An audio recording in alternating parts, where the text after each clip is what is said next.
ஆண்டவராக இயேசு கிறிஸ்துவின் நாமத்தினாலே மீண்டும் இந்த சண்டே ஸ்பெஷல் வழியாக உங்களை சந்திப்பதில் மிகுந்த சந்தோஷம். இன்றைக்கி நாம் ஒரு வசனத்தை குறித்து கொஞ்சம் தியானிக்க போகிறோம். எது அப்படின்னு கேட்டால், மார்க் எழுதின சுவிசேஷம் 10ஆம் அதிகாரம் 32வது வசனம். பின்பு அவர் எருசலேமுக்கு பிரயாணமாய் போகையில் இயேசு அவர்களுக்கு முன்னே நடந்து போனார். அவர்கள் திகைத்து அவருக்கு பின்னே பயத்தோடே போனார்கள். அப்பொழுது அவர் 12 அழைத்து தமக்கு சம்பவிக்க போகிறவர்களை அவர்களுக்கு மறுபடியும் சொல்லத் தொடங்கினார். இந்த வசனத்தில் தான் நாம் இன்றைக்கி சில காரியங்களை தியானிக்க போகிறோம். நம்ம அதற்கு முன்பாக கண்களை மூடுவோம். எங்கள் சர்வ வல்லமை உள்ள தகப்பனே, இந்த அருமையான நேரத்திற்காக உமக்கு ஸ்தோத்திரம். கூடி வந்து உம்முடைய வசனத்தை நாங்கள் தியானிக்கும்படி நீர் பாராட்டியிருக்கிற தயவுக்காக உமக்கு நன்றி. உம்முடைய பாதத்திலே உட்கார்ந்து எடுபடாத நல்ல பங்கை தெரிந்து கொண்ட மரியாதை போல ஆண்டவரே, நாங்களும் எடுபடாத நல்ல பங்கை தெரிந்து கொள்ள கர்த்தர் கிருபை பாராட்டுங்கப்பா.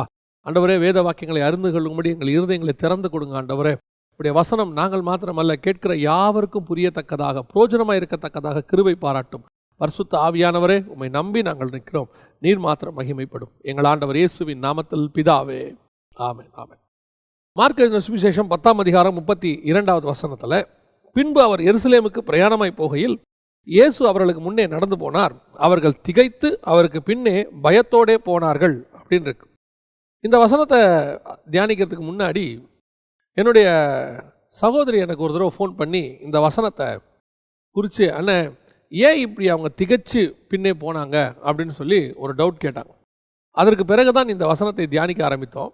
அதற்கு பிறகு ஆண்டவர் சில காரியங்களை அந்த பர்டிகுலர் வசனத்திலிருந்து சொல்ல தொடங்கினார். அதை தான் உங்களோட கூட ஷேர் பண்ணலான்னு சொல்லி.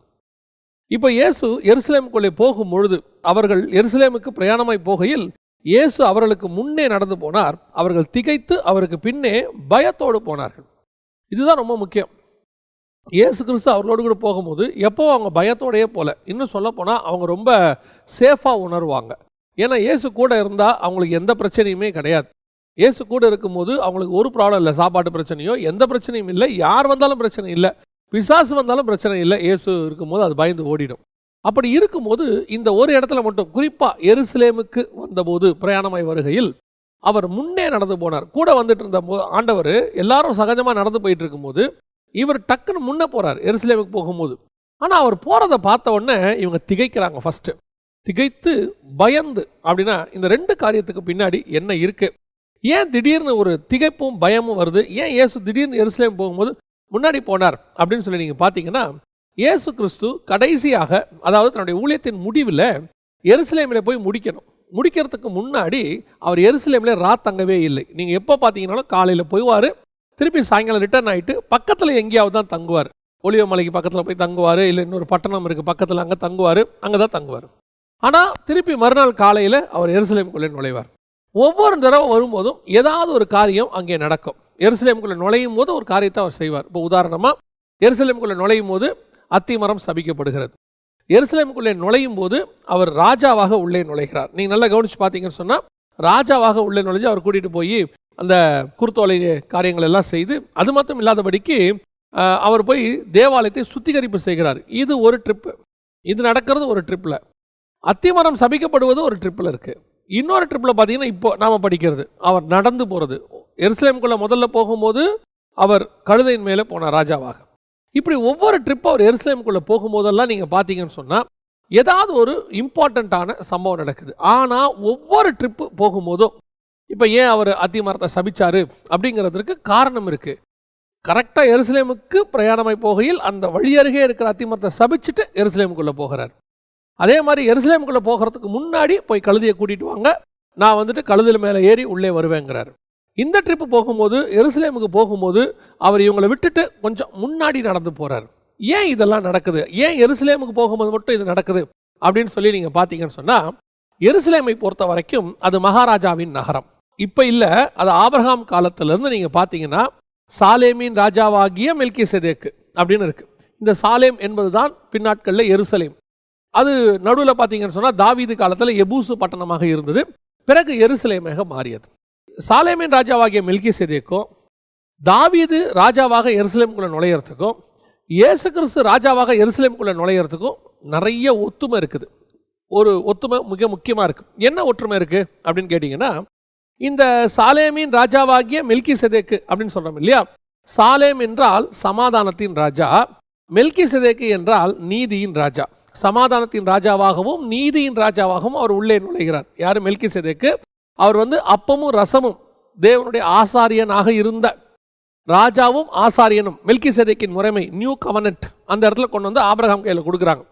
இதே காரியத்தை நீங்கள் சாமுவேல் புஸ்தகத்தில் வாசிக்கும் போது தாவீது எருசலேமுக்குள்ளே நுழையும் போது பார்த்தீங்கன்னு சொன்னால் ஏபோத் வஸ்திரம் தரித்து கொண்டு அந்த உடன்படிக்கை பெட்டிக்கு முன்னாடி நடந்து போனான். அப்படி போகும்போது அவன் குறிப்பாக நல்லா கவனிச்சு பாருங்க, ஏபோத் வஸ்திரம் தரித்து கொண்டுன்னு இருக்கு. ஏபோத் வஸ்திரம் யார் தரிப்பாங்க அப்படின்னு பார்த்தீங்கன்னா ஆசாரியர்கள் தான் அதை தரித்து கொள்வார்கள். சரி, உள்ள போன தாவீது என்ன பண்ணாரு? திராட்சை ரசத்தையும் இறைச்சியும் எடுத்து அப்பத்தையும் எடுத்து ஜனங்களுக்கு கொடுத்தார் அப்படின்னு சொல்லி நம்ம வாசிக்கிறோம். இது ராஜாவும் ஆசாரியனுமாய் அவர் இருக்கிறார், மெல்கிசேதேக்கின் முறைமை. இதனுடைய தொடர்ச்சியை தான் நாம் இங்கே பார்க்குறோம். இயேசு கிறிஸ்து முதல்ல கழுதை மேலே வரும்போது ராஜாவாக வருகிறார், உள்ளே நுழைகிறார். அப்படி ராஜாவாக உள்ளே நுழையும் போது அந்த கழுதை மேலே அவர் உட்கார்ந்து இருக்கிற இயேசுவை அவர்கள் என்ன சொல்லி கூட்டிகிட்டு போகிறாங்கன்னா, யூதருக்கு ராஜான்னு சொல்லி அவர் கூட்டிகிட்டு போகிறாங்க. கரெக்ட், அதெல்லாம் நடக்குது. ஆனால் உட்கார்ந்துருக்கிறவர் எதுக்கு உள்ளே போகிறாரு? பலியாகிற ஆட்டுக்குட்டியாக உள்ளே போகிறார். அவர் போகும்போதே இந்த வசனத்திலேயே என்ன சொல்கிறாரு? தனக்கு சம்பவிக்க போகிறவைகளை, அவர் கீழே பாருங்க, இதோ எருசலேமுக்கு போகிறோம், அங்கே மனுஷகுமாரன் பிரதான ஆசாரியத்தில் வேதபாரத்தில் ஒப்பு கொடுக்கப்படுவார், அவர்கள் அவரை மரண ஆக்கினைக்குள்ளாக தீர்த்து புற தேசத்தாரிடத்தில் ஒப்பு கொடுப்பார்கள் அப்படின்னு சொல்றாரு அடுத்த வசனத்தில். அப்படின்னு நல்லா கவனிச்சு பாருங்க, இயேசு கிறிஸ்து உள்ளே எப்படி நுழைகிறார்? கழுதை மேல ராஜாவா போறாரு, அதற்கு மேல உட்கார்ந்துருக்கிற இவரு பலியாகிற ஆட்டுக்குட்டி. நம்ம ஏற்கனவே ஒரு செய்தியில் உங்களுக்கு சொல்லியிருக்கோம், ஞாபகம் இருக்கும்னு நினைக்கிறேன். இந்த கழுதை, கட்டப்பட்ட கழுதை என்பது எதை குறிக்கிறது அப்படின்னு கேட்டீங்கன்னு சொன்னா, யாத்ராகமத்தின்படி வசனம் சொல்லுது, கழுதையின் தலையீற்றை ஒரு ஆட்டுக்குட்டியால் நீ மீட்டு கொள்ளலாம் என்று இருக்கிறது. அப்ப ஏன் இயேசு கிறிஸ்து கழுதையின் மேல போனாரு? அதுவும் கட்டப்பட்டிருக்கிற கழுதை. பொதுவாக கழுதை கட்டப்படாது, காலை தான் கட்டி போட்டிருப்பாங்க. பொதுவாக கழுதையை வீட்டில் கட்டி போட மாட்டாங்க. எந்த கழுதை கட்டப்பட்டிருக்கோம் அப்படின்னு கேட்டீங்கன்னா, பொதுவாக என்ன சொல்லுவாங்கன்னா, தலையீற்றான கழுதை, அதாவது பலி கொடுக்க வேண்டிய கழுதை. இந்த பலி கொடுக்க வேண்டிய கழுதையை நீ எப்படி மீட்டு கொள்ளலாம் அப்படின்னா, ஒரு ஆட்டுக்குட்டியால் மீட்டு கொள்ளலான்னு யாத்ராகமத்தில் இருக்கு. இப்போ இங்கே இயேசு கட்டப்பட்டிருக்கிற அந்த கழுதையை அவிழ்த்து விட்டு அதன் மேலே ராஜாவாக உள்ளே நுழைகிறார். ஏன்னா இது நமக்கு பழைய ஏற்பாட்டு தீர்க்க தரிசனம், அது நிறைவேறணும். ராஜாவாகவும் கழுதையின் மேலும் மரியின் மேலும் ஏறி வருகிறார். அப்படி வரும்போது மேலே உட்கார்ந்துருக்கிறவர் ஆட்டுக்குட்டி, பலி, ராஜாவாகவும் ஆசாரியனாகவும் உள்ளே நுழைகிறார்.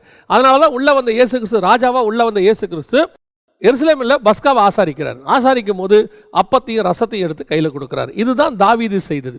அப்பத்தையும் திராட்சை ரசத்தையும் இறைச்சியையும் எடுத்து கொடுக்கிறார். இயேசு அந்த அப்பத்தை கொடுக்கும்போது என்ன சொல்றாருன்னா, இது உங்களுக்காக பிற்கப்படுகிற என்னுடைய மாம்சமாக இருக்கிறது. இறைச்சி, அப்பம், திராட்சை ரசம், 3 அங்கே இருக்கு. தாவீது கொடுக்கும்போது இறைச்சி, அப்பம், திராட்சை ரசம். ஏன் அவன் இறைச்சியை கொடுத்தானா? அவன் மாம்சத்தை கொடுக்க முடியாது. இயேசு கிறிஸ்துவின் மாம்சம் அதுக்கு அடையாளமாக இருக்கிறது. ஸோ இதைத்தான் கொண்டு வந்து தாவீது செய்தாரு. அதே காரியத்தை இயேசு செய்கிறார். ஸோ இயேசு எருசலேமுக்குள்ளே நுழையும் போதெல்லாம் எப்படி நுழைகிறாரு? மெல்கிசேதேக்கின் முறைமையின்படி உள்ளே நுழைகிறார். அந்த காரியத்தை அவருடைய அழைப்பின் நிமித்தம் அவர் எந்த முறைமையின்படி அழைக்கப்பட்டாரோ, அவர் நியாயப்பிரமாணத்தின் முடிவாக வந்தார்.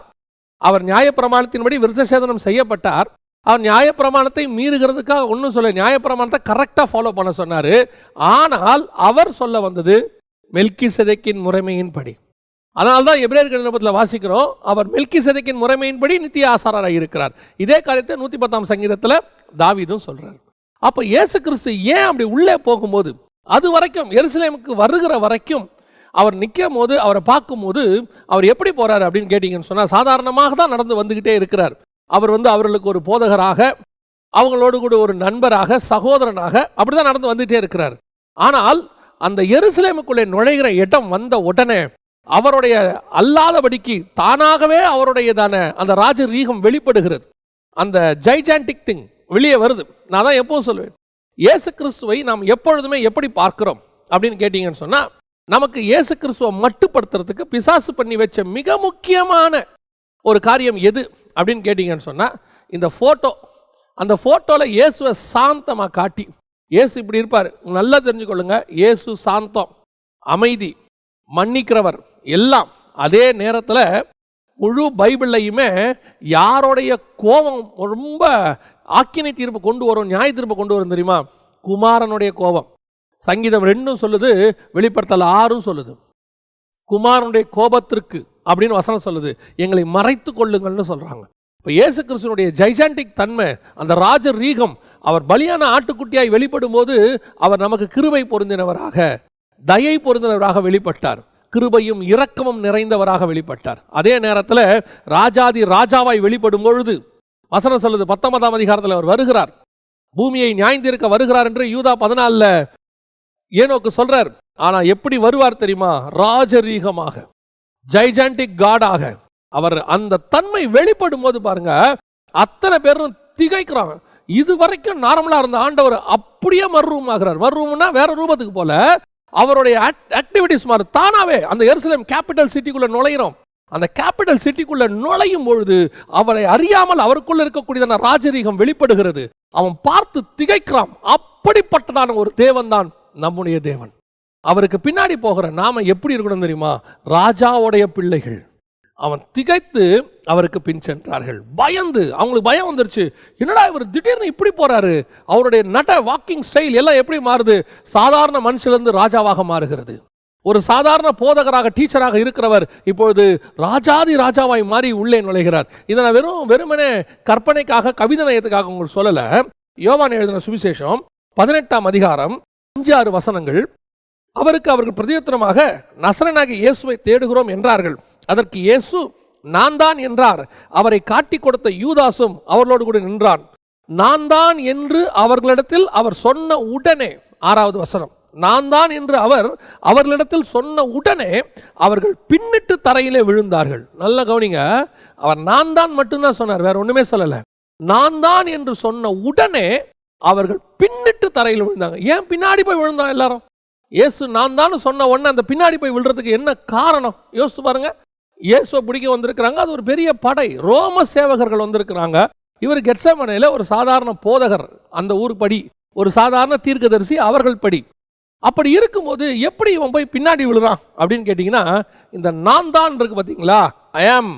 அந்த ஐஎம் எந்த ஐஎம் தெரியுமா?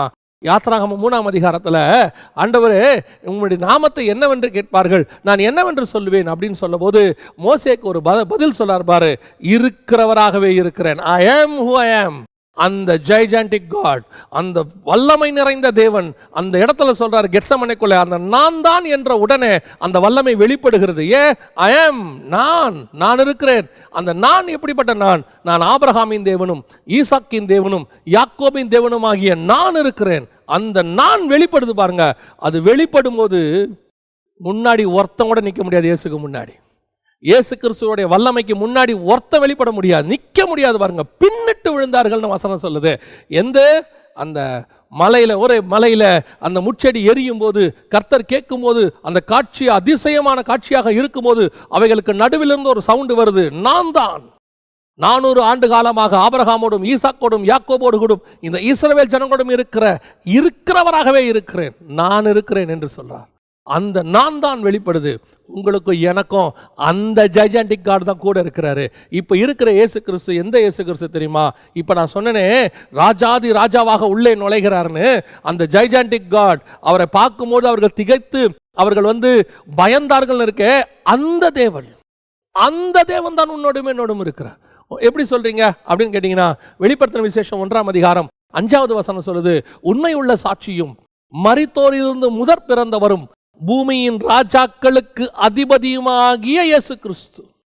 இங்கு பூமியில் இருக்கிற அத்தனை ராஜாக்களுக்கும் அதிபதியாகிய இயேசு கிறிஸ்து. அவர் யாராமா? இந்த பூமியில் இருக்கிற எப்பேற்பட்ட கிங், நீங்க அமெரிக்க அதிபரை எடுத்துக்கோங்க, இல்ல ரஷ்ய அதிபரை எடுத்துக்கொள்ளுங்க, இல்ல இதுமேல் வரப்போகிற ஐரோப்பிய அதிபர்களை எடுத்துக்கொள்ளுங்க. எப்பேற்பட்ட அதிபர்கள் இந்த பூமியில் வந்தாலும், எப்பேற்பட்ட பிரதமர்கள் வந்தாலும், எப்பேற்பட்டதான முதல்வர்கள் வந்தாலும், எப்பேற்பட்ட ராஜகுமாரத்திகள் வந்தாலும், எப்பேற்பட்ட சர்வாதிகாரிகள் வந்தாலும், அத்தனை பேருக்கும் மேலான ராஜாதி ராஜாவாக the gigantic God நமக்கு முன்பாக போய் கொண்டிருக்கிறார். இந்த தைரியம் உனக்கு எனக்கும் வந்துருச்சுன்னா போதும். அதுதான் தாவீதுக்கு இருந்த தைரியம். எனக்கு முன்னாடி நிற்கிறவன் கோலியாத்து, பிரச்சனையே இல்லை. அவன் யாரு? சிறு வயது முதல் கொண்டு அவன் யுத்த புருஷன், யுத்தத்துக்கு பழக்கி வைக்கப்பட்டவன். அவனுடைய உயரமே 10 அடிக்கிட்ட இருக்கும். அவன் கையில் இருக்கிற ஈட்டி பெருசு, கையில் இருக்கிற கேடகம் பெருசு, அவன் பேசுற வார்த்தையே பயங்கரமா, ஒரு இஸ்ரவேல் சேனையே பயந்து நிற்கிற சேனை. அவனுக்கு முன்னாடி ஒண்ணும் இல்லாத இந்த தாவீது போய் நிற்கிறான், ஒரு பயமும் இல்லை. ஏன் தெரியுமா? நான் சின்னவன் தான், ஆனால் எனக்கு முன்னாடி ஒருத்தர் நிற்கிறாரு. அது உன் கண்ணுக்கு தெரியாது, என் கண்ணுக்கு தெரியும். அந்த தேவன் யார் தெரியுமா? ராஜாதி ராஜா, த ஜைஜாண்டிக் காட். அவர்தான் சர்வ வல்லமை உள்ள தேவன், த ஆல்மைட்டி காட். அந்த தேவன் எனக்கு முன்பாக போகிறார். கர்த்தர் என் பட்சத்தில் இருக்கிறார். எனக்கு முன்பாக நிற்பவன் யார்? அந்த தைரியம் உனக்கு எனக்கு வரணும். எதை கண்டாலும் பயம், எதை பார்த்தாலும் பயம். மேலதிகாரியை பார்த்தா பயம், கொஞ்சம் சின்ன தேவைகள் வந்த உடனே ஒரு பயம், ஒரு கஷ்டம் வந்த உடனே ஒரு பயம், ஒரு சின்ன வியாதி வந்த உடனே ஒரு பயம், வாழ்க்கையில் ஒரு சின்ன போராட்டம் வந்த உடனே பயம். எருசலேமுக்குள்ளே போகிற இயேசு கிறிஸ்து தெளிவாக சொல்கிறாரு, உள்ளே என்ன ஒப்படைக்க போகிறாங்க, அடிக்க போகிறாங்க, எல்லாம் செய்ய போகிறாங்க. ஆனாலும் கூட அந்த ஜைஜாண்டிக் காட் எப்படி போகிறார் தெரியுமா? ராஜாதி ராஜாவாக. அவருடைய நடை எப்படி இருக்குது? நீ என்னை அடித்தாலும் நான் ராஜா தான். போய் நிற்க வச்சு கேட்குறாங்க, பிலாத்து கேட்குறாரு, ஏம்பா நீ இஸ்ரவேலுக்கு ராஜாவா, யூதருக்கு ராஜாவா? சொல்கிறாரு, நீ சொல்லுகிறபடி தான். உன்னை நான் தான் அடித்து நிற்க வச்சிருக்கிறேன், எல்லாம் பண்ணியிருக்கிறேன். உன்னை விடுதலையாக்கவும் சிலுவையில் அறையவும் எனக்கு வல்லமை உண்டு. அவர் சொல்கிறாரு, அதெல்லாம் வேற யார்ட்டையா சொல்லு, பரலோகத்திலிருந்து உத்தரவு கொடுத்தால் ஒழிய நீ ஒன்றும் பண்ண முடியாது. அப்போ நீ யாரு? யூதருக்கு ராஜா, துதிக்கிற ஜனங்கள் அத்தனை பேருக்கும் நான் தான் ராஜா. இன்னைக்கு அவரை உயர்த்துகிற நீங்களும் நானும் யூதர்களாக, ஆவிக்குரிய யூதர்களாக இருக்கிறோம். உங்களுக்கு எனக்கும் ராஜாதி ராஜா ஒருத்தர் முன்னாடி நடந்து போயிட்டு இருக்கிறார். அவர் எருசலேமுக்கு மாத்திரமல்ல, நீ போகிற ஒவ்வொரு இடத்துக்கு முன்னாடி, எரிகோக்கு முன்னாடியும் போகிறார். அவர் எகிப்துக்கு முன்னாடி போகிறார், பாபிலோனுக்கு முன்னாடி போகிறார். எங்க வேணா கூட்டிட்டு போனீங்க, தானியேலை பாபிலோனுக்கு கூட்டிட்டு போங்க, அங்கே அவர் முன்பாக நிற்பார். யோசேப்பை எகிப்தில் கொண்டு போய் சிறைச்சாலையில் வைங்க, அங்கே தேவன் அவனோடு கூட இருப்பார். நீ எங்கே போனாலும் உன் தேவனாகிய கர்த்தர் உனக்கு முன்பாக போய்கொண்டிருக்கிறார். அவருடைய வல்லமை மகத்துவம் வெளிப்படுகிறது. அவர் பராக்கிரம் நிறைந்த தேவன். நீ அவருக்கு பின்னாடி இருக்கிறன்றதை என்னைக்கும் மறந்துடாது. நம்ம என்னமோ முன்னாடி போயிட்டு அவரு பின்னாடி இருந்துகிட்டு இருக்கிறாரு, உனக்கு முன்னாடி போயிட்டு இருக்கிறார் அவரு. அந்த தேவன் நடக்கிற நடையே பயத்தை உண்டாக்கும். உன்னோடு கூட கர்த்தர் இருக்கிறார் என்கிற அந்த காரியம் வெளிப்படும் போது, அப்பேற்பட்ட பெரிய சேனையை வச்சுக்கிட்டு இருக்கிற ஆகாப்புக்கு ஒத்த எலியாவை பார்த்தா பயம். அவ்வளோ பெரிய கால்பங்கு தேசாதிபதி ஏரோதுக்கு ஒரு யோவான் ஸ்நானகனை கண்டால் பயம். சகல ரோம சாம்ராஜ்யத்திற்கும் ஒரு கவர்னராக, ஒரு பகுதிக்கு கவர்னராக இருக்கிறவருக்கு அப்போஸ்தலர், ஒண்ணுமில்லாத 2 அப்போஸ்தலர்கள் ஒரு அற்புதத்தை செஞ்ச உடனே ஒரு பயம். ஏன் இந்த பயம் வருது? சகல ஆசாரியர்களுக்கும், பிரதான ஆசாரியர்களுக்கும், பிலாத்துவை கையில் வச்சுக்கிட்டு இருக்கிறவங்களுக்கும், கவர்னரை சொந்தமாக வச்சுக்கிட்டு இருக்கிறவங்களுக்கும் இயேசுவை கண்டா பயம். ஏன் பயம்? அந்த தேவனுடைய வல்லமை அப்படிப்பட்டது. அந்த தேவன் உன் கூட இருந்தா போதும், உனக்கு முன்பாக நடந்து போகிறாருங்கிற ஒரு தைரியம் மட்டும் உனக்கு வேணும். அது மட்டும் வேணும். எங்க வேணாலும் சிலர்லாம் கன்ஃபஸ் பண்ணும்போதே நெகட்டிவ் கன்ஃபஸ் சொல்லுவாங்க, இங்கெல்லாம் ஊழியம் பண்ணவே முடியாது பிரதர். ஏன் முடியாது? ஏன் பண்ண முடியாது? பாபிலோனிலே தானியேலால் ஊழியம் பண்ண முடியும் என்றால், நெருப்புக்குள்ளே நின்று 3 பேர் மினிஸ்ட்ரி காஸ்பல் சொல்றான், அவனால முடியும் என்றால், சிங்க கெபிக்குள்ளே இருந்து ஒரு ஊழியத்தை தானியேலால் நடத்த முடியும் என்று சொன்னால், எகிப்துக்குள்ளிருந்து மோசேயாலையும் ஆரோனாலையும் ஊழியம் பண்ண முடியும் என்று சொன்னால், ஏன் உன்னால முடியாது? சொல்லும் போதே இங்கே ரொம்ப கஷ்டம். ஒரு தம்பி உத்தரப்பிரதேசில் ஊழியம் பண்ணுறார். அந்த தம்பி ஊழியத்துக்கு போன பிறகு அவர்கிட்ட எப்பவும் கேட்பேன், மினிஸ்ட்ரி எப்படி இருக்கு? அவர் சொல்லுவார், கர்த்தர் பெரிய காரியங்களை செய்கிறார். இது வரைக்கும் நான் பார்க்குறேன், அவர் வாயிலிருந்து நெகட்டிவான கன்ஃபஷன் வந்ததே கிடையாது. கஷ்டம்னே, முடியாதுண்ணே, இல்லை அப்படி ஒன்று கிடையவே கிடையாது. அவர் சொல்லும் போதெல்லாம் சொல்லுவார், அண்ணே கர்த்தர் கூட இருக்கிறாருண்ணே, பெரிய காரியம் செய்கிறாருண்ணே. இன்னைக்கு கிட்டத்தட்ட 120-150 பேர் அந்த சபைக்கு வந்துகிட்டு இருக்கிறாங்க. முடியவே முடியாதுன்னு சொல்ற இடத்துல கர்த்தர் வல்லமையை வெளிப்படுத்துகிறார். உன்னுடைய கன்ஃபஷன் தான் ரொம்ப முக்கியம். ஜீவனும் மரணமும் உன்னுடைய நாவல் இருக்கிறது. எப்போ பார்த்தாலும் முடியாது, கஷ்டம், இல்லை, ஐயோ வாய்ப்பே இல்லை, இது நடக்காது. உனக்கு முன்பாக போகிறவரை நீ மறந்துட்ட. உனக்கு முன்பாக போகிறவர் செங்கடலை பிளக்கிறவர் ஒருத்தர் போயிட்டு இருக்கிறாரு. உனக்கு பின்னாடி எப்பேற்பட்ட எகிப்திய சேனை துரத்தினாலும் அதை சாகடிக்கிறவர் உனக்கு முன்பாக போகிறார், உனக்கு பின்பாகவும் இருக்கிறார். அதனால தான் இயேசுவை பார்த்து அவன் திகைக்கிறான். என்ன நடை அந்த நடை, என்ன ஒரு அவருடைய ரூபமே ஒரு மாதிரி ஆயிடுச்சு, ஒரு மாதிரி நிமிர்ந்து நடக்க ஆரம்பிச்சிட்டார், ராஜா மாதிரி போறார். எஸ், அந்த தேவன் போறார். இப்படி தைரியமா பின்னாடி போ, இப்ப பின்னாடி போ. சர்வ வல்லமை உள்ள தேவன் முன்னாடி போகிறார். இந்த காரியத்தை படித்து கொண்டு இருக்கும் போதே, இந்த ஜைஜாண்டிக் தன்மையை படிச்சுக்கிட்டு இருக்கும் போதே, இந்த நடை இப்போ நம்ம பார்த்தோம் இல்லையா, அதாவது சாலேமின் ராஜாவாகிய மெல்கிசேதேக்கு அந்த ஆபிரகாமை பார்க்க வந்த, கானானில் பார்க்க வந்த அந்த இடமும், தாவீது ஏபோத்தை தரித்து கொண்டு அப்பமும் இறைச்சியும் திராட்சரசமும் ஜனங்களுக்கு கொடுத்த இடமும், இயேசு கிறிஸ்து கழுதையின் மேல் ராஜாவாக உள்ளே நுழைந்து அப்பத்தையும் திராட்சரசத்தையும் எடுத்து சீஷர்கள் கையில் கொடுத்த இடமும் அந்த கானான் தேசம்தான், ஒரே இடம்தான். இதை பார்த்தோம் இல்லையா?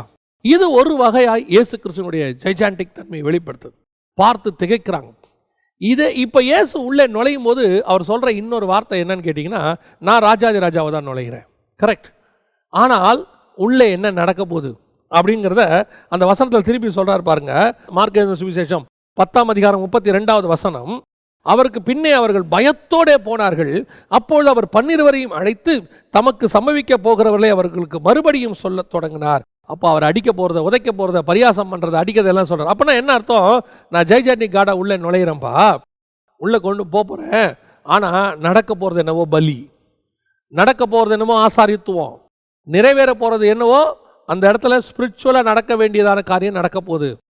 இந்த ஆசாரியத்துவத்துக்கும் ராஜரீகத்துக்கும் நடுவில் இயேசு போயிட்டு இருக்கிறார். இப்போ இயேசு கிறிஸ்து உள்ளே நுழையிற அந்த ஜைஜாண்டிக் தன்மையோட இன்னொரு ஆங்கிள் இருக்கு, இன்னொரு விஷயம் இருக்கு. என்ன தெரியுமா? இப்போ எருசலேமுக்குள்ள இருக்கிறது என்னன்னு கேட்டிங்கன்னா நியாயப்பிரமாணம். கிட்டத்தட்ட 2000 வருஷம் நியாயப்பிரமாணம். ஆபிரகாமுக்கு சொல்லிக் கொடுக்கப்பட்ட நியாயப்பிரமாணம், மோசேக்கு எழுதி கொடுக்கப்பட்ட நியாயப்பிரமாணம். ஆபிரகாம் காலத்திலிருந்து இயேசு காலம் வரைக்கும் ஏறக்குறைய ஒரு 2000 வருஷம். அந்த 2000 வருஷத்தையும் 2000 வருஷமாக ஃபாலோ பண்ணிக்கிட்டு இருக்கிற நியாயப்பிரமாணம் என்கிறதான ஒரு டெம்பரவரி பிரமாணம். நல்லா தெரிஞ்சுக்கொள்ளுங்க, நியாயப்பிரமாணம் டெம்பரவரியாக உள்ளே வந்தது. நம்ம வச்சிருக்கிற இந்த சுயாதீன பிரமாணம் தான் ஆரம்பத்திலிருந்து இருக்கு. எங்க இருக்கு? நம்ம ஆதாம் காலத்திலிருந்து இருக்கு. ஆதாம் ஆண்டு கொள்ளுங்கள்னு அவனுக்கு ஆளுகையை கொடுத்தாரு. அதே நேரத்தில் தோட்டத்துக்குள்ள ஏவாளை வச்சுட்டு தோட்டத்தை காக்கவும், ஏவாளுங்கிறது சபை, சபையை பாதுகாக்கிற பொறுப்பும் அவன்கிட்ட இருந்துச்சு. அவன் பூமியையும் ஆளுகை செய்யணும், சபையையும் பாதுகாக்கணும். இது ஆசாரியத்துவம், அது ராஜரீகம். இதுதான் மெல்கிசேதேக்கின் முறைமையின்படி தான் ஆதாம் உருவாக்கப்பட்டார். அதை அவர் இழந்துட்டார். அதற்கு பிறகு இந்த ஆபிரகாம் காரியம் வருகிறது. ஆபிரகாமுக்கிட்டையும் இந்த மெல்கிசேதேக்கின் முறைமை தான் முதல்ல கொடுக்கப்படுது. யாரு? மெல்கிசேதேக்கு வந்து அப்பத்தையும் ரசத்தையும் கையில் கொடுக்கிறார். ஸோ அதுதான் ஃபர்ஸ்ட் வந்துச்சு. ஆபிரகாம் ஆகாரோடு கூட இணைந்து இஸ்மவேல் பிறந்த உடனே அது புறஜாதியார் சந்ததி ஒன்று பிறந்துருச்சு. ஸோ அதனால அவர்களுக்கு அதுவும் ஆபிரகாமின் சந்ததியாக இருக்கிறபடினாலே அவனையும் ஆசீர்வதிப்பேன்னு சொல்லி அவனுக்காக ஒரு பிரமாணம், அந்த பிரமாணம் தான் நியாய பிரமாணம், விருத்த சேதனம், இந்த நியாய பிரமாணத்தின் முறைமைகள். அதை இஸ்ரவேலர்களும் ஃபாலோ பண்ண தொடங்கினாங்க. ஈசாக்கினுடைய சந்ததிக்கும் அதை கொடுத்துட்டார். ஏன்? இந்த நியாய பிரமாணத்தை முடிச்சு அந்த சுயாதீன பிரமாணம் இருக்கு இல்லையா, கிருபையின் பிரமாணம் நாம சொல்றோமே, அதை ஃபாலோ பண்றதுக்கு இயேசு வந்தால் தான் முடியும். ஸோ அது வரைக்கும் நீங்க இதை ஃபாலோ பண்ணுங்கன்னு டெம்பரவரியா, ஏன்னா அது வரைக்கும் அவங்க செத்துறக்கூடாது. ஏன்னா இயேசுனுடைய தேவனுடைய மகத்துவம் அப்படிப்பட்டது. அவங்கள டெம்பரவரியா எவனுடைய பாவம் மூடப்பட்டதோ டெம்பரவரியா சாகாமல் இருக்கிறதுக்கு அவங்களுடைய சரீரத்திலேயே ஒரு பிரமாணத்தை ஏற்படுத்தினார். அதான் விருத்த சேதனம். ஆனால் பர்மனண்டா நித்திய ஜீவனை சுதந்திரிக்கணும்னா அவருடைய சரீரத்தில் ஒரு பிரமாணத்தை ஏற்படுத்தணும். அதனாலதான் அவர் தன்னை தானே பலியாக ஒப்பு கொடுத்து தன்னுடைய சரீரத்தை பிட்டு கொடுத்தார். விருத்த சேதனம் அந்த சரீரத்தை பிட்டெடுப்பது, சுயாதீன பிரமாணம் நம்முடைய சரீரத்தை பிட்டெடுப்பது, அவருடைய சரீரம் தேவனுடைய சரீரத்தை பிட்டெடுப்பது. ஸோ இப்போ ஆண்டவர் என்ன பண்றாரு? இந்த டெம்பரவரியா அது இருக்கட்டும்னு சொல்லி நியாய பிரமாணத்தை கொடுத்தாரு. நான் வர வரைக்கும் நீங்க சாகாம இருக்கிறதுக்கு இதை செய்யுங்க அப்படின்னு சொல்லிட்டு இயேசு வெளிப்படுகிற வரைக்கும் ஃபர்ஸ்ட். இப்போ அதை செஞ்சுட்டு இருக்கிறாங்க 2000 வருஷமா. இந்த டெம்பரவரி பிரமாணத்தை எடுத்துட்டு இப்போ இயேசு உள்ள எங்க போறாருன்னு கேட்டீங்கன்னா பர்மனன்ட் பிரமாணத்தை அனுப்ப போறாரு. சுயாதீன பிரமாணம் உள்ள வரப்போகுது. அப்பமும் ரசமும் எடுத்து கொடுத்து இது என் ரத்தத்தினாலான புதிய உடன்படிக்கையா இருக்கிறது அப்படின்னு சொல்றாரு. ஸோ அந்த நியூ கவனன்ட்டை உள்ள நுழைக்க போறாரு. எங்க? எருசலேமிலிருந்து உலகம் முழுக்க கொண்டு போக போறாரு. அதுதான் கர்த்தருடைய பிளான். இப்போ நல்லா கவனிச்சிங்கன்னா இதை இம்ப்ளிமெண்ட் பண்ண போற காடு எப்படி போறாரு யோசிச்சு பாருங்களேன். இது வரைக்கும் இருக்கிற விஷயத்தெல்லாம் எடுத்துட்டு நியூவா ஒரு விஷயத்தை இம்ப்ளிமெண்ட் பண்ண போறவங்க பொதுவா என்ன செய்வாங்கன்னா பயங்கரமா எல்லாருக்கும் சொல்லிட்டு செய்ய மாட்டாங்க, யாருக்கும் சொல்லாம செஞ்சுட்டு கடைசியா செஞ்சிருவாங்க. ஒரு உதாரணமா ஒரு பாஸ்வேர்டை கம்ப்யூட்டர்ல ஒருத்தருக்கு தெரியாம மாற்ற போறாங்க. அவர் எப்படி மாற்றுவார்? யாருக்கும் தெரியாம கம்ப்யூட்டருக்குள்ள போய் ஹேக் பண்ணி அந்த எல்லாத்தையும் மாற்றி விட்டுட்டு அப்புறம் வந்து சொல்லும் போது பார்த்தீங்கன்னா எல்லாம் மாற்றியாச்சு, அவங்களால இவங்களை எதுவும் செய்ய முடியாது. இப்போ ஒரு உளவு காரியங்கள் இருக்குது, ஒரு நாடு இன்னொரு நாட்டை பிடிக்க போது அந்த நாட்டில் போய் தங்களுடைய காரியங்களை இம்ப்ளிமெண்ட் பண்ண போகிறாங்க. அவங்க திடீர்னு பட்டேன்னு போய் படையெடுத்து செய்ய மாட்டாங்க. அதுக்கு முன்னாடியே அந்த நாட்டுக்கே தெரியாமல் சில காரியங்கள்லாம் ஆயத்தப்படுத்துவாங்க. ஆயத்தப்படுத்திட்டு அதுக்கப்புறம் போய் இம்ப்ளிமெண்ட் பண்ணுவாங்க. ஆனால் இயேசு அப்படி செய்யலை. இயேசு எப்படி போகிறாரா?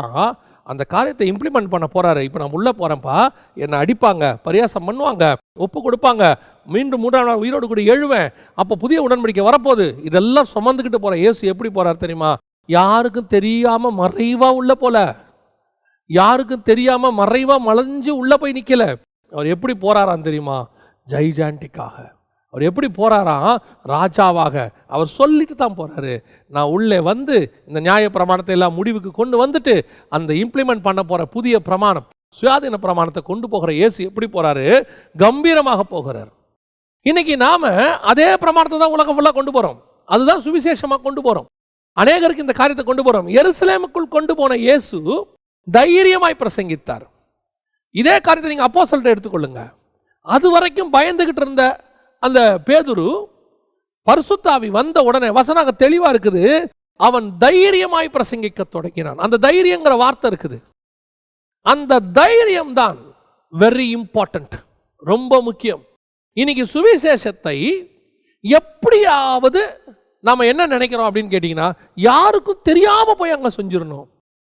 யாருக்கும் தெரியாம, அங்க இருக்கிறவங்களுக்கு தெரியாம நம்ம கொஞ்சம் அமைதியாக தாங்க செய்யணும். ஏன் ஏன் உங்க சுவிசேஷம் வல்லமை வாய்ந்ததா, அங்கே இருக்கிறவன் வல்லமை வாய்ந்ததா அப்படின்னு கேட்டா, இந்த சுவிசேஷம் ஒன்று இருக்குல்ல, நியூ டெஸ்ட்மெண்ட் காஸ்பல், இயேசு பாவிகளுக்காக மரித்தார், அந்த இயேசுங்கிற நாமம் இருக்குல்ல, இது கிட்டத்தட்ட 2000-4000 வருஷமா மறைக்கப்பட்ட நாமமாம். அந்த ரகசியம், சுவிசேஷம் என்கிற ரகசியத்தை இயேசு கிறிஸ்துவின் மூலமா பூமிக்கு கொண்டு வராராமா. அதாவது இயேசுவின் ரத்தத்தாலே உலகம் மீட்கப்படுகிறதாங்க அந்த காஸ்பல். அது பழைய ஏற்பாட்டில் முழுக்க யாருக்கும் கிடைக்கலையாமா. அந்த காஸ்பல் வெளிப்பட்ட உடனே 2000 வருஷம் ரகசியமா இருந்தது, அப்படி வெளியரங்கம் ஆகுது. அந்த சுவிசேஷத்திற்கு முன்பாக யாரும் நிற்க முடியாதுன்னு இருக்குது. அது அப்பேற்பட்டதான உபதேசம். இயேசு எப்படி ஜைஜாண்டிக்கோ அதே மாதிரி தான் கர்த்தருடைய காஸ்பலும், அவருடைய பிரமாணங்களும், அவருடைய வார்த்தையும். அதை கொண்டு போற இயேசு எப்படி போனாரோ அதே மாதிரி தான் கொண்டு போற நீங்களும் நானும் இருக்கணும். யோசிச்சு பாருங்க, எங்கேயாவது அப்போஸ்தலர்கள் இந்த சத்தியத்தை ஜனங்களுக்கு பயந்து தெரியாதனமா ஒளிச்சு சொன்னாங்களா? சந்தை வெளிகளிலே நின்று சொன்னார்கள், அங்க ராயனுக்கு முன்பாக நின்று சொன்னார்கள், ராஜாக்களுக்கு முன்பாக சொன்னாங்க, ஆசாரியர்களுக்கு முன்பாக சொன்னாங்க. அடிச்சாலும் உதைச்சாலும் தைரியமாய் பிரசங்கம். அந்த தைரியங்கிற வேர்டு வந்துகிட்டே இருக்கும் பாருங்களேன். இன்னைக்கு ஏன் காஸ்பல் இவ்வளவு கஷ்டமாயிருச்சுன்னா, காஸ்பலை நாம ஏதோ ஒரு கெட்ட விஷயம் மாதிரியும், ஒரு தப்பான விஷயத்தை இம்ப்ளிமெண்ட் பண்ண மாதிரியும், யாருக்கும் தெரியாம கொண்டு போய் குண்டு வைக்கிற மாதிரியும் நாம காஸ்பலை அப்படியே மறைச்சு மறைச்சு. இல்லைங்க இல்லைங்க, உங்களுக்கு தெரியுமா, இந்த காஸ்பல் எவனையும் ஜெயிக்கும், ராஜாக்களை ஜெயிக்கும், ராஜகுமாரத்திகளை ஜெயிக்கும். போகிற இடத்துல அவன் தடுப்பான், அது அவன் வேலை, அப்படித்தான் செய்யணும். அதுக்குத்தான் அவன் இருக்கான். ஏன் அந்தி கிறிஸ்துவின் ஆவி என்ன செய்யும்? 2 தெசலோனிக்கேயர் 2:4 என்ன சொல்லுது? அவன் எதிர்த்து நிற்கிறவனாயும் அவன் ஏத்துதான் நிற்பான். அது அவன் ஸ்பிரிட்டு, அது அப்படித்தான் செய்யும். ஆனா எதிர்க்கிறவனையே மாத்துகிற ஸ்பிரிட்டு தான் உங்ககிட்ட எங்கிட்ட இருக்கிற பரிசுத்த ஆவியானவர். எதிர்ப்பு செஞ்சா தான் அது பிசாசு, அதை துரத்துனா தான் நாம பரிசுத்த ஆவியை பெற்றவங்க. இன்னைக்கு எதிர்ப்பே இருக்கக்கூடாதுன்னு நினைக்கிறோம் ஒரு பக்கம், அப்படி எதிர்ப்பு வந்தா துரத்த முடியாதுன்னு நினைக்கிறோம் இன்னொரு பக்கம். நம்மால் சொல்லும் போதே பாருங்க, ஹிட்லரை யாராலையும் ஜெயிக்கவே முடியாதுங்க, அவன் ஆட்சியில் ஒண்ணுமே பண்ண முடியாதுங்க. ஹிட்லரையும் காஸ்பல் ஜெயிச்சிச்சு. கம்யூனிசத்தை ஒண்ணுமே செய்ய முடியாதுங்க, கம்யூனிஸ்ட் ஆட்சியில சுவிசேஷம் அறிவிக்கவே முடியாது. அந்த கம்யூனிசத்தையும் சுவிசேஷம் ஜெயிச்சிச்சு, நாடுகளை சுக்குநூறாக உடைத்தது. கம்யூனிசத்தினுடைய இரும்பு திரை என்று சொல்லுகிற நாடுகளிலும் சுவிசேஷம் உண்டு, ஆனால் எத்தனையோ நாடுகளிலே கம்யூனிசம் கிடையாது. கம்யூனிசம் இல்லாத நாடுகள் உண்டு, ஆனால் கிறிஸ்தவம் இல்லாத நாடுகள் கிடையவே கிடையாது. எந்த நாட்டை எடுத்துக்கோங்க, நீங்க நார்த் கொரியா கூட எடுத்துக்கங்க, அங்கேயும் உண்டு, அங்கேயும் சுவிசேஷம் உண்டு. கர்த்தருடைய சுவிசேஷம் எங்கேயும் நுழையும். சொல்லுகிறவர்கள் எப்படி இருக்கிறோன்றதுதான் முக்கியம். தைரியமாக.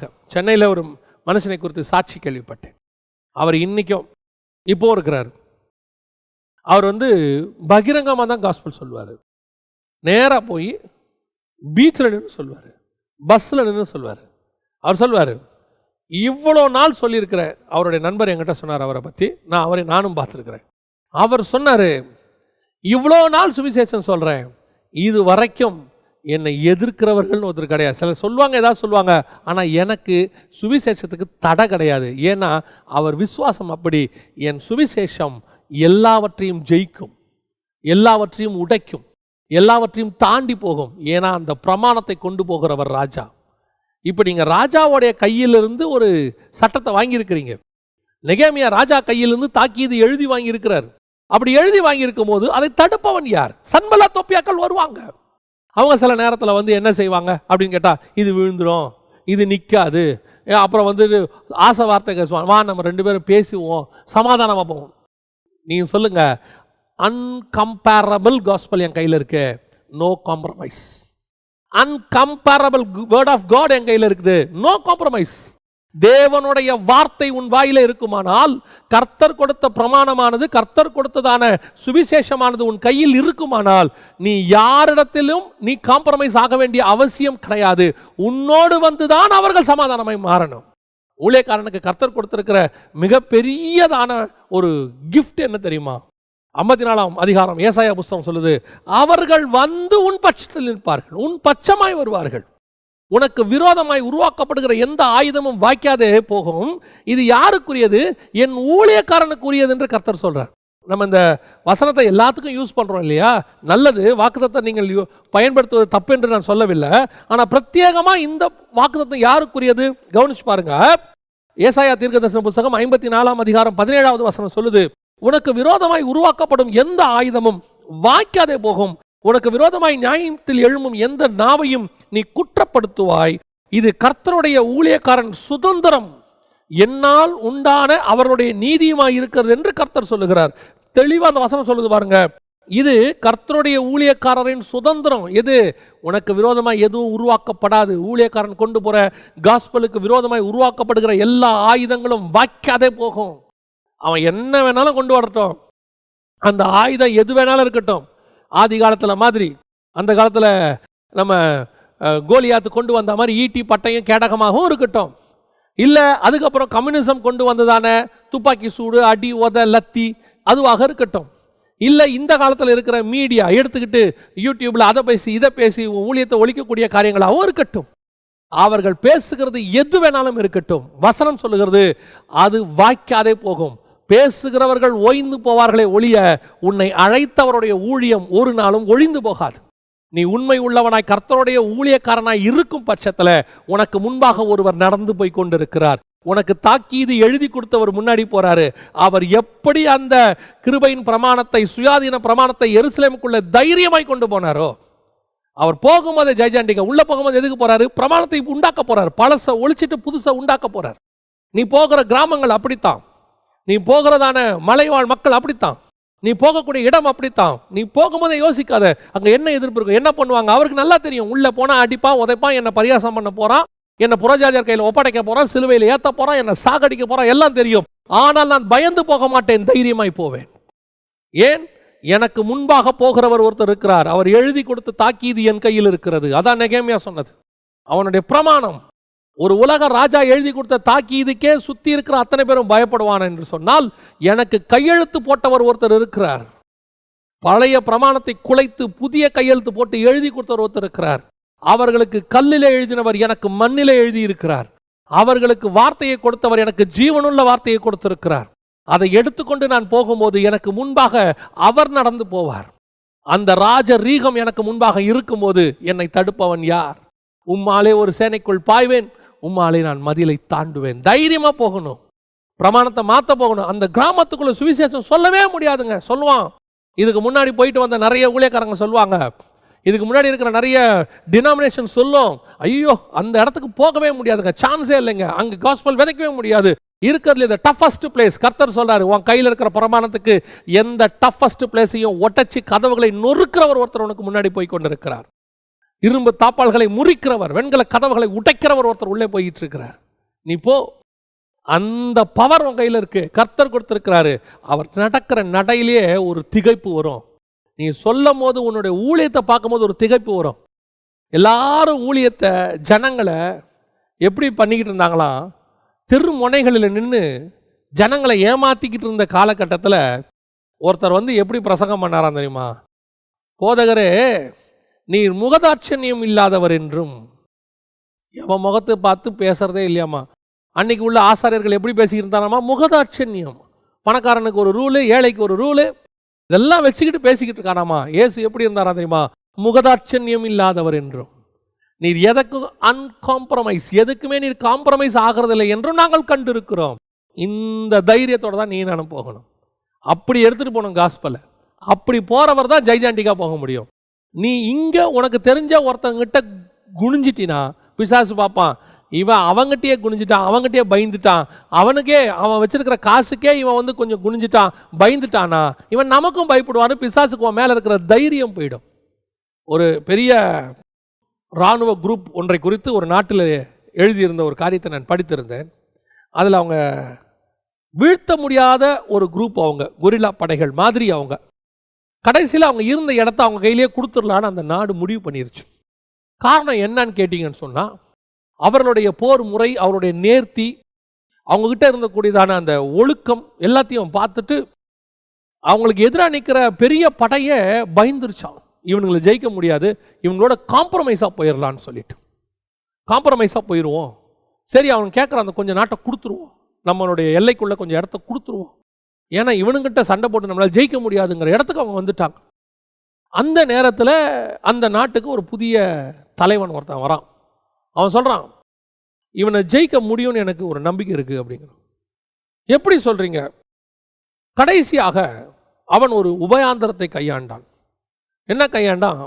நான் ஜெயிக்கணும்னா எனக்கு அவங்க உதவியும் வேணும், அவங்களும் எனக்கு கொஞ்சம் உதவி பண்ணால் தான் நான் ஜெயிக்க முடியும். அப்போது ஏன்னா அந்த தலைவன் ஆகிறதுக்கு எதிர்த்து நிற்கிற ஒருத்தன் நிற்கிறான் அவனுடைய நாட்டிலேயே. அவனை விட இவன் மேலே வரணும்னா இவங்களுடைய உதவி கொஞ்சம் தேவைப்படுது அப்படின்னு சொல்லிட்டு அந்த கொரில்லா படையோடைய தலைவர்கிட்ட போயிட்டு ஒரு ஆள் அனுப்புகிறான். இந்த மாதிரி அவர் தலைவர் ஆகணும்னு விரும்புகிறாரு, ஆனால் அவருக்கு எதிராக நிற்கிற ஆள் வந்து ரொம்ப பவர்ஃபுல்லாக இருக்கான். ஸோ இப்போ இவர் தலைவர் ஆகிட்டாருன்னா அவர் உங்களுக்கு ஃபேவரான காரியங்கள் செய்வார். இப்போ அந்த எதிராக நிற்கிற ஆளை உங்கள் கொரில்லா படைக்காரங்க கொலை பண்ணிட்டாங்கன்னா நான் தனியாக தலைவர் ஆகிடுவேன், அதுக்கு என்ன பண உதவி வேணுமோ நான் செய்கிறேன் அப்படின்னு அந்த தலைவர் சொல்கிறாருன்னொன்னே இந்த கொரில்லா பட தலைவர் என்ன நினைக்கிறாரு?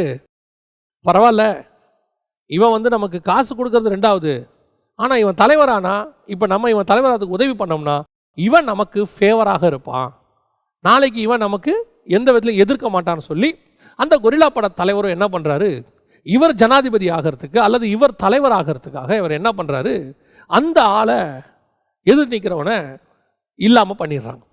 அதற்கு பிறகு இவர் ஜனாதிபதி ஆகிறார், தலைவராக மாறுகிறார். தலைவராக மாறின பிறகு இவர் வந்து என்ன முடிவெடுக்கிறாரு? இப்போ இவரை கேட்குறாங்க, உங்கள் நாட்டில் ஒரு எதிரி கும்பல் இருக்குதே, ஒரு இடத்த பிடிச்சிக்கிட்டு இருக்கு, அவங்க உங்களுக்கு தொல்லையா இல்லையா, அவங்கள என்ன பண்ண போகிறீங்க? அவர் சொல்கிறாரு, அவர்களை நான் ஒரு 2 வருஷத்துக்குள்ளே ஒழித்து கட்டி விடுவேன் அப்படின்னு. இந்த தைரியம் அதுக்கு முன்னாடி இருந்த யாருக்குமே இல்லை, ஒருத்தருக்குமே இல்லை. இதை கேட்ட அந்த கொரில்லா பட தலைவருக்கும் இவனுக்கு எப்படி இந்த தைரியம் வந்துச்சு? இவன் தலைவராகிறதுக்கே நான் தானே காரணம், இந்த பையன் சரி ஏதோ சும்மா சொல்லியிருப்பான்னு. ஆனால் நடந்தது என்ன தெரியுமா? கரெக்டாக அவர் வந்த 2-3 வருஷத்துக்குள்ளே அவர்களை ஒழித்து விட்டார். எப்படி ஒழிக்க முடிஞ்சிச்சுன்னு அவரை கூப்பிட்டு கேட்குறாங்க. அவர் சொல்கிறாரு, நான் தலைவனாகிறதுக்கு எங்கிட்டயே அவங்க காசு வாங்கினாங்க, எங்களுக்கே அவங்க உதவி செஞ்சாங்க, அவங்களுக்குள்ள சில ஆட்கள் அப்படிப்பட்ட ஒரு கரும் புள்ளிகள் இருந்துச்சு, அந்த கருப்பு ஆடு இருந்துச்சு, ஏன் அவங்கள வச்சு அவனை ஒழிக்க முடியாது அப்படின்னு ஒரு முடிவெடுத்தேன். நல்லா கவனிச்சு பாருங்க, எந்த இடத்த நாம் ஜெயிக்க முடியும் தெரியுமா? அந்த இடத்துல நீ ஸ்ட்ராங்காக உன் பிரமாணத்தில் நின்று எங்கே ஒரு ஒழுக்கமாக இருக்கிற வரைக்கும் உன்னை யாரும் ஜெயிக்க முடியாமல் இருந்துச்சு. எங்கே வீழ்ச்சி வந்துச்சு தெரியுமா? எப்போ உன்னுடையக்குள்ள சில தவறுகள் நுழைய ஆரம்பிச்சிச்சோ உன் மேலே இருந்த பயம் அவர்களுக்கு போயிடுச்சு. உன்னை ஜெயிக்கிறதுக்கு மூல காரணம் என்ன தெரியுமா? உன் மேலே இருந்த பயம் போனது. அதுக்கு முன்னாடி இருந்தவங்களுக்குலாம் அவங்க மேலே ஒரு பயம் இருந்துச்சு, ஐயோ அவங்க ரொம்ப ஸ்ட்ராங், ஆனால் அவன் லஞ்சம் வாங்குவான், அவன் கொஞ்சம் வளைஞ்சு கொடுப்பான், அவன் கொஞ்சம் அசால்ட்டாக கொஞ்சம் அவனை வளைச்சிடலான்னு ஒரு தைரியம் மேலே வந்துருச்சுனாலே உன்னை ஜெயிச்சிருவாங்க அவங்க. எதுக்கு உனக்கு சொல்கிறேன், உன் கையில் இருக்கிற பிரமாணம் அப்படிப்பட்ட பிரமாணம், ஆனால் நீ எப்படிப்பட்டவங்கிறதா முக்கியம். இயேசுக்கு என்ன தைரியம் தெரியுமா? நான் பரிசுத்தர், என்கிட்ட உலகத்தின் அதிபதி வருகிறான், அவனுக்கு என்னிடத்தில் ஒன்றும் இல்லை, என்கிட்ட இருக்கிற பிரமாணம் ஸ்ட்ராங்கு, நானும் ஸ்ட்ராங்கு, இதை யாராலையும் தடுக்க முடியாது. அந்த தைரியம் இயேசுக்கு இருந்துச்சு. சுவிசேஷத்தை கொண்டு போற உனக்கு அந்த தைரியம் இருக்குதா? இயேசுவை சொல்ற உனக்கு அந்த தைரியம் இருக்குதா? உன் கையில் இருக்கிற சுவிசேஷம் இன்னைக்கும் ஸ்ட்ராங் தான். உன் கையில் இருக்கிற கர்த்தருடைய பிரமாணம் இன்னைக்கும் ஸ்ட்ராங் தான். உன் கையில் கர்த்தர் கொடுத்திருக்கிற வரம் இன்னைக்கும் ஸ்ட்ராங் தான். கர்த்தர் உங்ககிட்ட கொடுத்திருக்கிற ஊழியம் பயங்கரமான ஸ்ட்ராங். நீ எப்படி இருக்க? இயேசுனுடைய தைரியமான நடைக்கு காரணம் என்ன தெரியுமா? இவங்க அத்தனை பேரை விட அவர்கிட்ட உண்மை இருந்தது, உத்தமம் இருந்தது, பரிசுத்தம் இருந்தது. அதனால் அந்த ஜைஜாண்டிக் தன்மை இருந்துச்சு. ஒரு ஊழியக்காரங்கிட்ட உண்மை இருக்கிற வரைக்கும், சத்தியம் இருக்கிற வரைக்கும், அவங்கிட்ட கர்த்தர் கொடுத்திருக்கிறதான ஒழுக்கம் இருக்கிற வரைக்கும் அவனுடைய வார்த்தைகள் தைரியமா இருக்கும். எங்கே அவன் பணத்துக்காகவோ, எங்கே அவன் மற்ற காரியங்களுக்காகவோ காம்ப்ரமைஸ் ஆகிறானோ, அதற்கு பிறகு அவனுடைய வார்த்தையில அந்த தைரியம் இருக்காது, தைரியம் போயிடும். ஏன் பேதுருவுக்கு இல்லாத தைரியம் பவுலுக்கு ஏன் வந்துச்சு? யூதர்களை பார்த்தால் காம்ப்ரமைஸ் ஆகணுங்கிற தன்மை பேதுருக்கு வந்த போதே அவனுடைய ஊழியத்தில் ஒரு படி இறங்கிருச்சு. யூதனும் இல்லை, கிரேக்கனும் இல்லை, நான் எல்லாருக்கும் எல்லாம் ஆனேன்னு சொல்லி பவுல் சொன்னான் பாருங்க. அதுதான் அன்காம்ப்ரமைஸ் மினிஸ்ட்ரி. அவன் கையில தான் சத்தியம். அந்த சத்தியம் தான் இன்னைக்கு நமக்கு பைபிளா மாறி இருக்கு பாருங்க. அதுதான் நான் உங்களுக்கு சொல்றேன். நீங்க முன்னாடி போறவர் ஒருத்தர் எப்படி போனார்னா, சத்தியத்தை மட்டும் கொண்டு போல, சத்தியத்தை கொண்டு போறவர் அந்த சத்தியத்தின் படியையும் வாழ்ந்தார். அதுதான் அவருக்கு அந்த மகத்துவத்தை கொண்டு வந்தது, அதை செய்தது. கடைசியான ஒரு காரியத்தை உங்களுக்கு நான் சொல்ல வேண்டும் என்று விரும்புகிறேன். இந்த காரியத்தெல்லாம் நல்லா வாசிக்கிட்டே இருக்கும் போது இந்த இயேசு நுழைகிற அந்த ஜைஜாண்டிக் தன்மை, நம்ம சொன்னோம் இல்லையா, அவர்கள் பார்த்து திகைத்து, முதல்ல அவர் அந்த ராஜ பிரமாணத்தை உள்ளே கொண்டு போறாரு, ராஜாங்கிற அந்த தன்மையோடு உள்ளே போறாரு.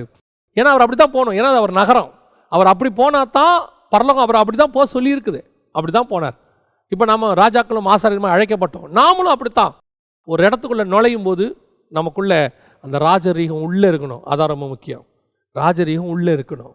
உடனே இயேசு போயிட்டு சீஷர்களை கூப்பிட்டு, பா போயிட்டு நீங்கள் ராஜா ட்ரெஸ்ஸு வாங்கிட்டு வாங்க, வாடகைக்கு போட்டுப்போம், போட்டுட்டு உள்ளே போவோம், ஒரு 2 வாள் கத்தி எடுத்துட்டு வாங்க, ஒரு கிரீடம் கொண்டு வாங்க, ஏன்னா ராஜாவை உள்ள போகிறேன். இல்லை, அவர் உள்ளே தான் ராஜாவாக இருந்தார்.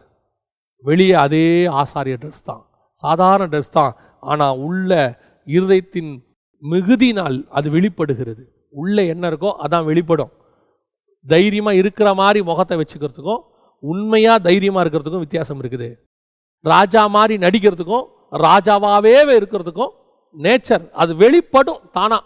அந்த வெளிப்பாடு தான் இயேசுகிட்ட வந்துச்சு. அவர் வெளிப்படுத்தணும்னு நினைக்கல, அந்த எருசலேமை பார்த்த உடனே அவருக்கு வெளிப்பட்டுருச்சு. அதே மாதிரி தான் உங்களுக்கும் வரும்.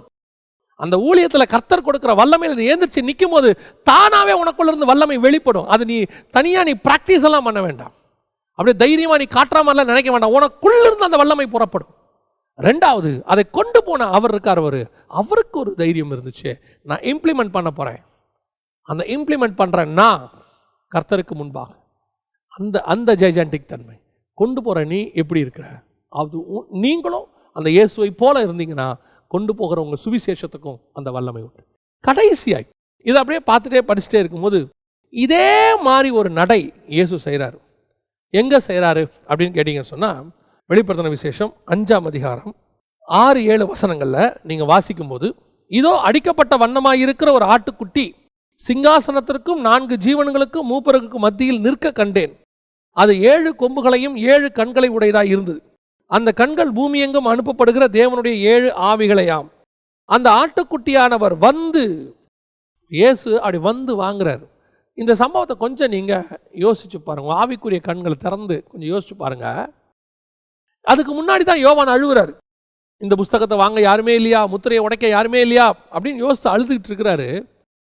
அழுதுட்டு இருக்கிற அந்த நேரத்தில் தூதன் வந்து சொல்றான், அழகா சொல்லுவான், யூதா கோத்திரத்து சிங்கமும். 5வது வசனம், அப்பொழுது மூப்பர்களில் ஒருவன் என்னை நோக்கி, நீ அழ வேண்டாம், இதோ யூதா கோத்திரத்து சிங்கமும் தாவீதின் வேறுமானவர் புஸ்தகத்தை திறக்கவும். வரப்போறவர் யார் தெரியுமா? யூதா கோத்திரத்து சிங்கம். அப்படி உள்ள வருது, அவர் வந்து வாங்கினார், அப்படி நடந்து வர்றார் இயேசு. ஆனால் வர்றவர் எப்படி இருக்கிறார் தெரியுமா? அடிக்கப்பட்ட வண்ணமா இருக்கிற ஆட்டுக்குட்டி. இவர் சிங்கம் தான், யூதா கோத்திரத்து சிங்கம் தான். ஆனா வெளியே எப்படி இருக்கிறார் தெரியுமா? அடிக்கப்பட்ட வண்ணமாக இருக்கிற ஆட்டுக்குட்டி. இப்போ மார்க் 10:32 வாசித்து பாருங்க. வர்றவர் எப்படி வர்றாரு? அடிக்கப்பட போகிற ஆட்டுக்குட்டி வருது. இங்க அடிக்கப்பட்ட வண்ணம் அடிச்சாச்சு. ஏன்னா இது இயேசுவோட சிலுவை மரணத்துக்கு பிறகு யோவான் பார்க்கறது பரலோகத்தில் அடிக்கப்பட்ட வண்ணமா இருக்கிற ஆட்டுக்குட்டி.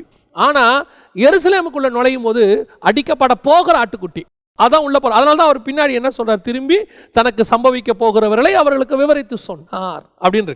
ஸோ அடிக்கப்பட போகிற ஆட்டுக்குட்டி. ஆனா எப்படி நுழைகிறாரு? யூதா கோத்திரத்து சிங்கம். சிங்கம் எப்படி நடக்கும்? சிங்கம் எப்படி ஒரு ஜைஜாண்டிக்கா கம்பீரமா அப்படி நடக்கும் பாருங்க, அந்த நடையோடு கூட. ஆனா உள்ள ஆள் பார்க்கறதுக்கு எப்படி இருக்கிறாரு? அடிக்கப்பட்ட வண்ணமா இருக்கிற ஆட்டுக்குட்டி. The same walk. இங்க பரலோகத்தில் 24 மூப்பர்களுக்கு முன்னாடி, 4 ஜீவன்களுக்கு முன்னாடி, சிங்காசனத்தில் உட்கார்ந்து இருக்கிற பிதாவாகிய தேவனுக்கு முன்பாக இயேசு உள்ள நுழையிறாரு. அந்த நுழையிற தன்மை எப்படி இருக்குதாமா? யூதா கோத்திரத்து சிங்கம். அந்த ஆண்டவர் உள்ள நுழையிறாரு. ஆனா அடிக்கப்பட்ட வண்ணமா இருக்கிற ஆட்டுக்குட்டி. மேல பார்த்தா காயங்கள் எல்லாம் இருக்குது, அத்தனையும் அடிக்கப்பட்ட வண்ணமா இருக்கு. ஆனா நட மட்டும் எப்படி இருக்கு தெரியுமா? அந்த கண்கள்ல ஒரு ஜைஜாண்டிக் தன்மை இருக்குது, அந்த ராஜரீகம் இருக்கு. நீ என்ன ஆட்டுக்குட்டியா அடிக்க ஒப்பு கொடுத்தாலும் நான் சிங்கம் உள்ள, நீ என்னை ஆட்டுக்குட்டியா அடிக்க கொடுத்தாலும் நான் இஸ்ரவேலினுடைய ராஜா. அந்த தன்மை அவருக்குள்ள இருக்குது. அதுதான் ஸ்பெஷாலிட்டி. இதே நடதான் எருசலேமில் நடக்குது. அந்த எருசலேமுக்குள்ள போகும்போது யூதா கோத்திரத்து சிங்கம் அவர் முன்னே நடந்து போனார். அவர்கள் அவரை பார்த்து திகைத்து பயந்து, அதே வேளையில திரும்பி சொல்றாரு, எனக்கு சம்பவிக்க போறது, நான் அடிக்க போறான், உதைக்க போறான், புறஜாதியார் கையில் ஒப்பு கொடுக்க போறாங்க, அடிக்கப்பட போகிற ஆட்டுக்குட்டி. The same walk. இதே வாக் எங்க வருது? இங்க வருது. இங்க என்ன பண்றாங்க இந்த மூப்பர்கள்? வசனம் பாருங்க. மூப்பர்கள் என்ன செய்யறாங்களாம்? 7-8 வசனம். அந்த ஆட்டுக்குட்டியானவர் சிங்காசனத்து மேல் உட்கார்ந்தருடைய வலது கரத்திலிருந்து புஸ்தகத்தை வாங்கினார். அந்த புஸ்தகத்தை அவர் வாங்கின போது, நல்ல கவனிங்க, அவர் நடந்து அப்படி வாங்குறாரு. வாங்கும்போது அந்த 4 ஜீவன்களும் 24 மூப்பர்களும் தங்கள் தங்கள் சுரமண்டலங்களையும் பரிசுத்தவான்களுடைய ஜபங்களாகிய தூப வர்க்கத்தால் நிறைந்த பொற்கலசங்களையும் பிடித்து கொண்டு ஆட்டுக்குட்டியானவருக்கு முன்பாக வணக்கமாய் விழுந்து, அப்படியே அத்தனை பேர் 100% சரண்டர் ஆகிறான். அப்படியே கீழே விழுறான், வணக்கமாய் விழுந்து. யோசித்து பாருங்க அந்த காட்சி எப்படி இருக்கும் பரலோகத்தில். தேவன் அப்படி சிங்காசனத்தில் உட்கார்ந்து இருக்கும் போது, இயேசு அப்படி நடந்து புஸ்தகத்தை அப்படி வாங்கும் போது அப்படியே 24 பேரும் விழுறாங்க கீழே, 4 ஜீவன்களும் விழுது.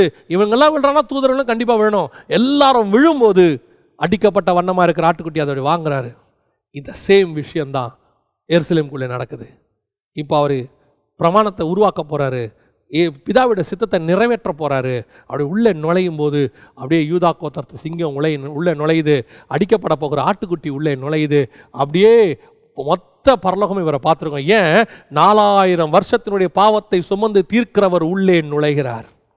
4000 வருஷமாக இருக்கக்கூடியதான எல்லா காரியங்களையும் தீர்க்க போகிறவர், மாற்றி அமைக்க போகிறவர் உள்ளே நுழைகிறார்.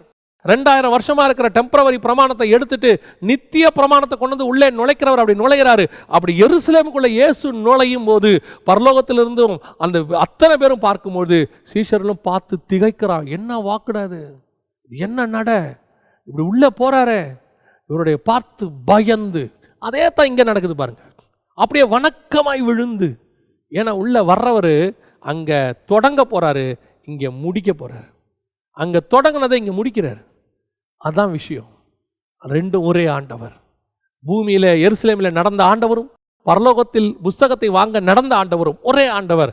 அங்கேயும் யூதா கோத்திரத்து சிங்கம் அடிக்கப்பட போகிற ஆட்டுக்குட்டி, இங்கே யூதா கோத்திரத்து சிங்கம் அடிக்கப்பட்ட ஆட்டுக்குட்டி. இந்த தேவனுடைய வல்லமை உன் கையிலும் என் கையிலும் இருக்கு. இப்போ உன் தேவனை நினைச்சுப்பார். இந்த தேவன் தான் உன் கூட இருக்கிறாரு. உனக்கு பயம் வருமா? இந்த தேவன் தான் உன்னை ஊழியத்துக்கு அனுப்பி இருக்கிறாரு. இந்த தேவன் தான் உன் குடும்பத்தை நடத்துறார். இந்த தேவன் தான் உன் கூட ஆபீஸ்ல உட்கார்ந்து இருக்கிறார். உலகத்தின் முடிவு பரியந்தம் சகல நாட்களில் உன்னோடு கூட இருப்பேன்னு சொன்னது இந்த தேவன் தான். நீ இன்னும் ஆண்டவரை எப்படி பார்த்துக்கிட்டு இருக்கிற? இன்னும் நீ அப்படியே உன்னை விட வீக்கா ஆண்டவரை வச்சுக்கிட்டு இருக்கிறோம். நம்மளை விட வீக்கா. என்னாலே ஒன்றும் செய்ய முடியல, இவரால் என்ன செய்ய முடியும்? ஆண்டவரை பார்த்து ஏதாவது செய்யுங்க. அவருக்கே ஆப்ஷன் கொடுக்குறோம். இந்த மாதிரி ஆண்டவரை இல்லை, இந்த மாதிரி இருந்தால் கூட பரவாயில்ல ஆண்டவரே. ஆண்டவர்கிட்ட சொல்கிறாங்க. ஆண்டவர்கிட்ட கேட்கும் போதே, ஆண்டவரே நல்ல ஒரு கொடுங்க, இல்லை ஏதாவது கொஞ்சம் பழசு பட்டு இருந்தாலாவது கொடுங்க. நீ கேட்கறது யாருக்கிட்ட தெரியுமா? யூதா கோத்திரத்து சிங்கமும் தாவீதும் வேறுமானவர் அடிக்கப்பட்ட வண்ணமாக இருக்கிற ஆட்டுக்குட்டி, அந்த ஜைஜாண்டிக் காட். இந்த தைரியம் ஒவ்வொரு விசுவாசிக்கும் ஒவ்வொரு ஆவிக்குரியவனுக்கும் ஒவ்வொரு ஊழியக்காரனுக்கும் வரணும். நீ எழுந்திருச்சு நிற்கும் போது as a representative of lion of Judah, நீ யூதா கோத்திரத்து சிங்கத்தினுடைய ஒரு ரெப்ரசன்டேட்டிவாக நிற்கிறாய். நீ பரலோகத்தின் தேவன் உள்ளே அந்த 24 மூப்பர்களும் 4 ஜீவன்களும் வணக்கமாய் விழுந்த அந்த தேவனுடைய ரெப்ரசன்டேட்டிவாக நீ புல்பிட்டில் எழும்பி நிற்கிற. அப்போ உனக்குள்ள இருந்து வெளிப்பட வேண்டியது என்ன தெரியுமா? பயம் இல்லை. கீழே உட்கார்ந்து இருக்கிறவனை பார்த்து பயம் இல்லை. அவனை பார்த்து உனக்கு பயம் வரக்கூடாது. உன்னோட பார்த்து அவன் திகைக்கணும். ஏன் இந்த ஆள் இப்படி இருக்கான்? முகதாட்சண்யம் இல்லாமல் எவரை குறித்தும் உனக்கு கவலை இல்லை என்றும் நாங்கள் அறிந்திருக்கிறோம். இயேசுவை பற்றி சொல்றான். இதே காரியம் அப்படியே யோவான் கிட்ட வெளிப்படும் பாருங்க. இதே காரியம் எலியா கிட்ட வெளிப்படும் பாருங்க. ஒரு இடத்துல எலியா எப்போ ஏசபேலுக்கு பயந்தாரோ அதோட அவர் காரியம் முடிஞ்சிச்சு. அதான் சொல்றேன், எதுக்கும் பயப்படக்கூடாது. நம்முடைய தேவன் அப்படிப்பட்டதான ஒரு தேவன். நமக்கு அவர் மேலே தான் பயம் வரணுமே ஒழிய வேறு யார் மேலேயும் பயம் வரக்கூடாது. நமக்கு முன்பாக ஒருவர் நடந்து கொண்டு இருக்கிறார். அவர் யூதா கோத்திரத்து சிங்கம், தாவீதின் வேர், அடிக்கப்பட்ட வண்ணமாக இருக்கிற ஆட்டுக்குட்டி. அவை எல்லாவற்றுக்கும் மேலாக நம்முடைய தகப்பனாக அவர் இருக்கிறார். நான் அவருடைய பிள்ளை. அதே ஜைஜாண்டிக்கோடு தான் நீ நடக்கணும். அதே கம்பீரமாக நீ நடக்கணும். அந்த எண்ணம் உனக்கு வரணும். நான் ராஜாவும் ஆசாரியனுமாய் அழைக்கப்பட்டவன். எங்கள் அப்பா ராஜாவும் ஆசாரியத்தை உருவாக்கினவர். நான் ராஜாவும் ஆசாரியமாய் அழைக்கப்பட்டவன். அவர் ஆரம்பித்து முடித்தார். நான் தொடர்ந்து அதை செய்து கொண்டிருக்கிறேன். இந்த தைரியம் உனக்கு வரணும்னா நீ முன்னாடி உட்காந்துருக்கிற எவங்கிட்டையும் காம்ப்ரமைஸ் ஆகக்கூடாது. கூனி குறுக்கக்கூடாது, கை நீளக்கூடாது, அப்படியே போய் அவங்ககிட்ட போயிட்டு சிரிக்கக்கூடாது. உன்னை பார்த்தா அவனுக்கு அந்த ஸ்பிரிச்சுவல் பயம் வரணும். அந்த தேவன் உன்னோடு கூட இருந்தா இது தானாய் வரும். நம்ம ஜெபம் பண்ண போகிறோம். கண்களை மூடுவோம். சர்வ வல்லமையுள்ள எங்கள் தகப்பனே, இந்த அருமையான நேரத்திற்காக உமக்கு ஸ்தோத்திரம். உடைய மகிமையுள்ள கரத்தில் எங்களை தாழ்த்துகிறோம். எங்களுக்கு முன்பாக நடந்து போகிறவர் யூதா கோத்திரத்து சிங்கமும் தாவீதும் வேறுமாய் இருக்கிற தகப்பனே. எங்களுக்கு முன்பாக கதவுகள் அடைக்கப்படுகிறதில்லை. எங்களுக்கு முன்பாக சேனைகள் நிற்பதும் இல்லை. எங்களுக்கு முன்பாக செங்கடல் அடைத்து நிற்பதும் இல்லை. எங்களை எந்த சேனையும் பின்தொடர போகிறதும் இல்லை. எங்களுக்கு முன்பாக போகிறவர் அப்படிப்பட்டதான ஒரு தேவன். பழைய பிரமாணங்களை நொறுக்கி புதிய பிரமாணத்தை இம்ப்ளிமெண்ட் பண்ணக்கூடிய ஆண்டவர் எங்களுக்கு முன்பாக போகிறார். பழைய காரியங்களை எல்லாவற்றையும் எடுத்துட்டு புதுசான காரியங்கள் உன் வாழ்க்கையில செய்ய போகிறார். அந்த தேவன் நமக்கு முன்பாக போகிறார். ஆண்டவரே, நீர் எங்களுக்கு அப்படி செய்ய போற தயவுக்காய் உமக்கு ஸ்தோத்திரம். உமக்குள்ள இருந்த அந்த ராஜ ரீகமும் ஆசாரியத்துவத்தையும் எங்களுக்கும் நீர் தந்துவிட்டு போய் இருக்கிறீர் ஆண்டவரே. நாங்கள் அதை உணரட்டோம்ப்பா. உணர்ந்து அதை செய்ய எங்களுக்கு கிருபை பாராட்டும். மகிமையுள்ள கரத்தில் எங்களை தாழ்த்துகிறோம். இந்த வார்த்தைகள் ஒவ்வொருத்தருடைய இருதயத்துக்குள்ளும் கடந்து போகட்டோம்ப்பா. ஒவ்வொரு ஊழியக்காரனும் இப்படி நடந்து போக கர்த்தர் கிருபை பாராட்டும். ஆசீர்வதியும். இயேசுவின் நாமத்தில் பிதாவே, ஆமென், ஆமென்.